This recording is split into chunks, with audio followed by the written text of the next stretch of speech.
Hello, everyone. Thank you for joining us and welcome to another Be a Friend Friday. We hope you are all having a wonderful Friday and looking forward to your weekend. I know I am. Today, we're going to be talking about Ramadan and how to observe it as a T1D. To help us do that, we'll be talking with Ali Popal, who is going to be joining us and talking a little bit about his personal experience as a T1D, as well as what Ramadan means and how one can incorporate that into their management. So, Ali, thank you for joining us. And you want to tell us a little bit about yourself? Sure. First, thank you for having me, and I appreciate the time and to share my story. I've been a type 1 diabetic for 34 years. Born and raised in Virginia.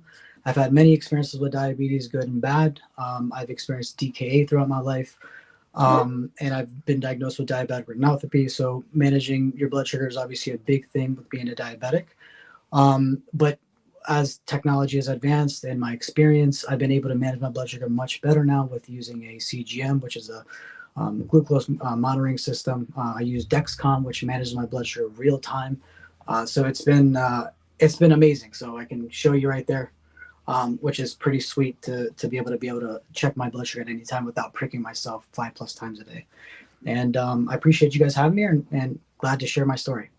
Yeah, absolutely. We're so glad that you're here. And I'm also a type 1 diabetic, have been for almost 20 years. And so I completely understand the ups and downs and especially the technology aspect, because I only recently started using a CGM as well. Nice. And so in like the last 2 years or so. So it's definitely changed how I manage my blood sugars and how I manage my diabetes as a whole. So Nice. it's so exciting to be able to talk about that. It's a blessing. Can you give us a little bit of a summary of what Ramadan is and kind of what's asked of you during those 30 days? Sure. Ramadan's a holy month of worship. It's a time to get connected with God. It's time to study the Quran, self-reflect, pray, have self-discipline, and compassion and gratitude during this time. And for billions across the world that follow the faith, it's a fasting from sunrise to sundown. That's pretty much in a nutshell. Okay, awesome. I know Ramadan is often a very deeply personal experience, and for many Muslims, a big part, as you mentioned, is fasting. Are you currently fasting during this Ramadan? Unfortunately, not. Okay. Just because even though fasting is during Ramadan is obligatory, but there's exemptions for such folks that are medically challenged, those that are pregnant, those that are traveling, those that have acute or chronic diseases. Those folks are exempt. But I do know the diabetics, predominantly type 2 diabetics that do fast, but I personally do not. Okay, awesome. Do you have any tips or advice for other T1Ds who aren't able to fast during Ramadan? Maybe some ways that you're able to observe Ramadan and still feel pretty connected to it? Yes. As far as sorry for the background noise, my kids are in the background. Oh, no worries. We love it. As far as advice, I would say fasting doesn't just mean fasting from food and water. That's also fasting from, it's a cleansing period. So just make sure that, it's fasting from foul language, fasting from negative thoughts, and fasting from negative and toxic people, and stubbornness, your own selfishness. So it's fasting from all those things that you normally do to kind of make sure you're even keeled throughout this process and during the holy month, and among many other things. But I take the time to reconnect with God. I take the time to be more spiritual and ask for forgiveness during this time. I take the time to during this month to reconnect with my family members that I haven't spoke to in such a long time. I during that time I also pay zakat because I'm unable to fast. So I pay the zakat, which is a donation towards the less fortunate. Okay, that's great. Is there any one of those specifically that you feel like this is the one do you pick one maybe like each Ramadan of like, this is the one I'm going to focus on, or you just kind of do as much as you can? I try to do as much as I can just because throughout the year, I'm not as religious. This is the one month that you have to focus on and try to be a better person. And I make the effort to be better, help my wife more than I usually do, try to donate as much as I can, and try to be a good person, better version of myself during this month. And of course, be more spiritual and be more closer to God. Yeah, absolutely. Those are all great ways to observe Ramadan and feel connected. Have you fasted during Ramadan in the past? Yes, it was unfortunately the challenges with diabetes and having long lasting insulin in my body throughout the day. It gives me a lot of drops. I Hmm. remember when I was a child, I used to I attempt to fast. I would try to cheat and just try to drink water throughout the day. That wouldn't work just because that would obviously lead to more lower blood sugars and Hmm. lead to me obviously eating and breaking my fast. I've tried in the past. It just the low blood sugars continuously was a challenge for me, and I Hmm. couldn't overcome it unfortunately. And it's a tough process, especially being a diabetic during that time because you get dehydrated really quickly and you get hungry really quickly and you can't really control it.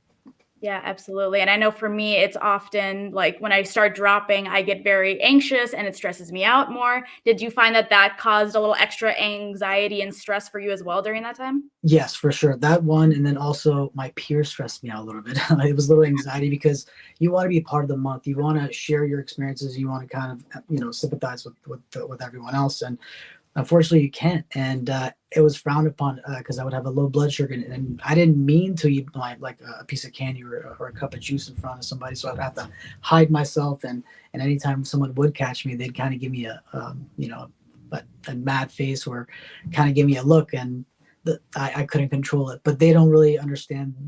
A lot of my friends back in the day didn't really understand diabetes, and that led to stress because I want to be a part of it, but unfortunately I could not. Yeah, absolutely. And it's so hard to hide something like that because, as we both know, it's 24/7. We don't get a break in any of this. Not at And all. so, having that understanding with your peers is always so important as well. Of course. What was some of the other hardest parts of you during that time that you attempted to fast during Ramadan? Um, just like again, not being able to be a part of the journey of everyone else and waking up for Saudi and eating that last meal prior to sunrise and just being a part of the family, being a part of like the full experience, unfortunately just hindered me because of my condition. But the best way to overcome it and be more positive about the situation is to help those around you and those who are fasting make their lives easier. Those who are less fortunate, try to help them out in any way you can. Mhm. Volunteer, obviously, be more spiritual because this is the month of you want to be close to God, and obviously you ask for forgiveness and you want to be more merciful during that time period. And the best thing for me is just to be a contributor with my family and those around me, my friends, and anyone that's around me that I can help. Absolutely. So you mentioned a little bit earlier that obviously there's no food or water to be consumed while the sun is up. Did that affect your insulin absorption quite a bit while while you were observing Ramadan? Since I know hydration can be such a factor in that.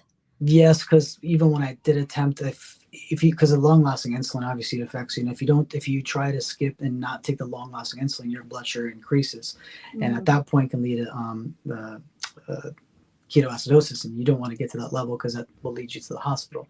But Mhm. yes, it was challenging. I mean, obviously you get thirsty very quickly, and unfortunately there's not much you can do, and you got to break your fast. Yeah, absolutely. I know that hydration, I can even tell just on a day where I'm out and about and I'm working out or have a lot of physical activity and I don't drink as much water, how different my blood sugars tend to work just because I haven't drank as much water, don't have that Exactly. hydration. Exactly. Um, and yeah, and then I'm sure it's just hard. Body aches, all that stuff, Mhm, cotton mhm, mouth, right. terrible symptoms, but you Yeah, deal with and it. I'm sure it's really hard to try and drink enough water when the sun is down too, because that's another issue of Yep. trying to just, like, get as much in as you can, Yep. um, but that's such a important part of diabetes management.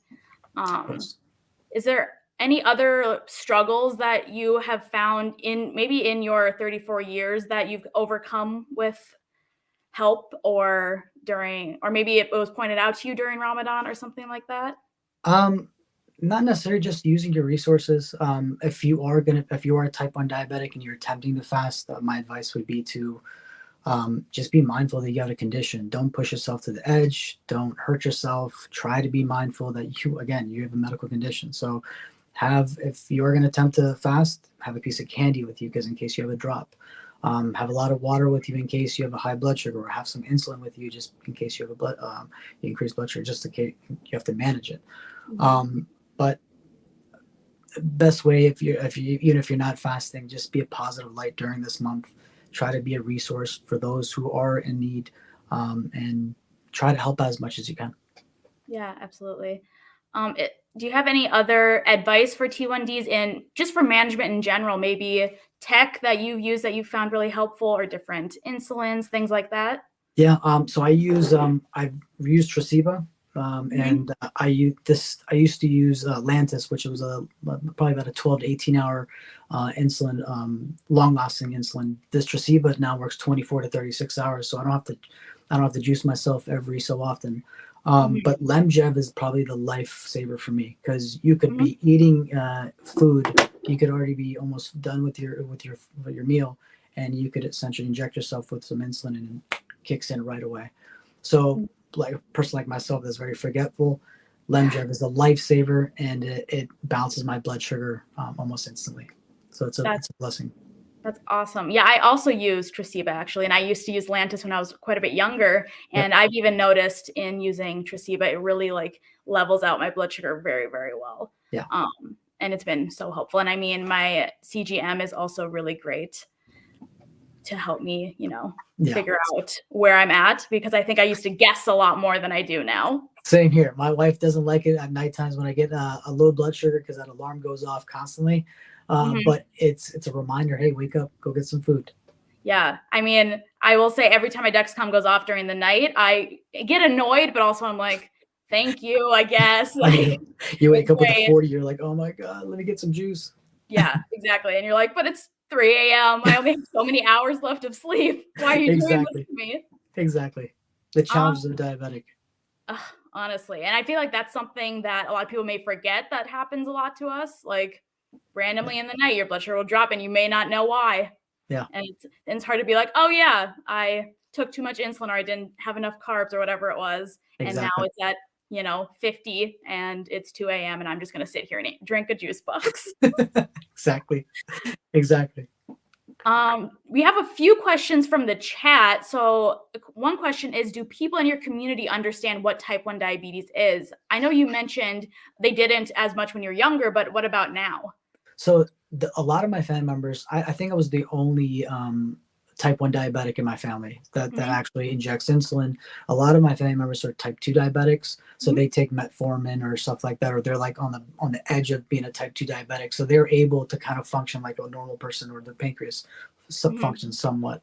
Um, and I apologize, forgot the question. If you could Do repeat that people one in again. your community understand Oh your yeah, type 1 so diabetes? yeah, so they understand. Predominantly back in the day, type 2 was obviously more aware, the high awareness.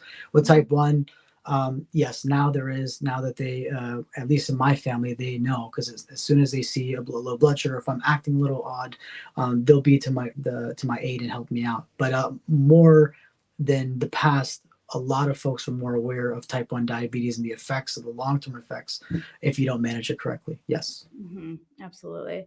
Could you talk a little bit about like the differences between type 1 and type 2? You mentioned that quite a bit of your family members are type 2, and so the type 1 may have gotten a little less attention, but hopefully now things are getting better. Yes.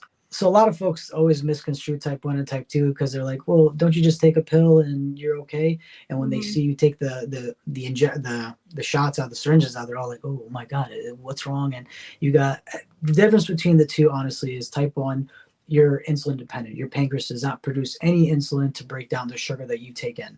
Type mhm, 2 diabetes, your pancreas is somewhat functional. That's why you have metformin to kind of supply the difference that does not give you the break down the sugar.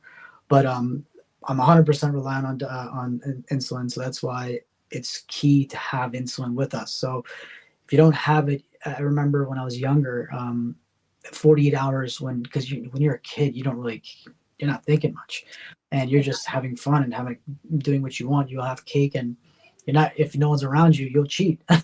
And I remember times where I didn't have insulin for like 18 plus hours, especially like NPH back in the day, mhm, and I would go into DK so quick. And when you get into DK, it is probably the worst feeling you can think of. Body aches, cotton mouth, nausea, and there's nothing you can do unless you go to the hospital and they IV you for multiple hours and you get back to your controlled blood sugar. But Mhm. it's a bad process because it could lead to kidney failure.